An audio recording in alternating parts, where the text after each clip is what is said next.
gai thoang lani na tan dịp gai lâu thôi mà nghe sàn lời gọi chén vang tuông tu nói ngồi mấy chàng vang tuông cùng mày xiên lệ gọi ta là ni tuông tu nói ngồi mấy ta mình hô lâu la cặp bùm băng măng thủy măng toang cùng mày gái thế nghề ra nguồn râm đầm mu gai đình ngay gai toang răng na ta ta đâm wow a khang kian gai toang ra na ta ta đâm lâu khoan lễ thầy tao trả buồn kinh lâu kiến ta thiên trầm khang ni nghe ai mù cả tu ti kỳ tu na rơi thuần tiếng riêng khó ca riêng này chắc hầm bên thôn đốn tiếng riêng biết đuôi có đuôi trăm lần na ngờ lên nắng cái quăng nghe thầy hay tu làm kỳ tu nari lăng chốn gây cho tâm khắc xa thao riêu tu ti kê tâm khắc ai bình ai hù ai rambai kata suri ta bình ai nâng rèn lung thấy bình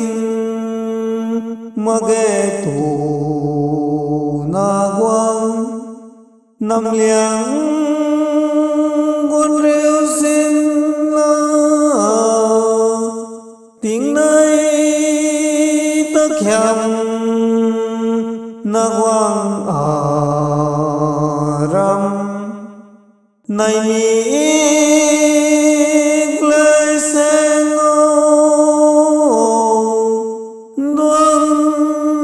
tiếng dình tuông thai mà gầy tiếng lên nói mịt ta khiêm rêu đầy ngân lên nụ tuông nghe tình thân gai bụi nơi rồi đón kiến roan khăng nai cùng ngày lào tay ngầm hai rồi tu na ta đón kiến roan na ta buông ring đàn sơn cho khề tu na ở này ta mang khăn bồng rình đàn giang đàn gái lê thấy mô tu na lê nang man khang mô xiên quay lại nước ta rây mê ngàn ai mô xiên quay lại khang cam thảo bụi nơi hai suối mơn xoang nuôi bùm rơi thân lôi ta lâu rinh măng loang đùi rinh cung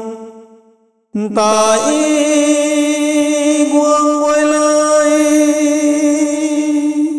bèn quang quay lại năm bom tuệ kinh gùi bầu mù nằm gùi mây lô thiếu lê lô roang xuân kéo to ngày năm gùi mây lô thiếu khăn rêu dầu kinh gùi bầu ta kinh gùi bao lúc phương mây mô bắn tì luôn sinh na băm môi siêu rơi tiếng cung cá xoan bao thầy mang cung lung bao nì tuệ hoài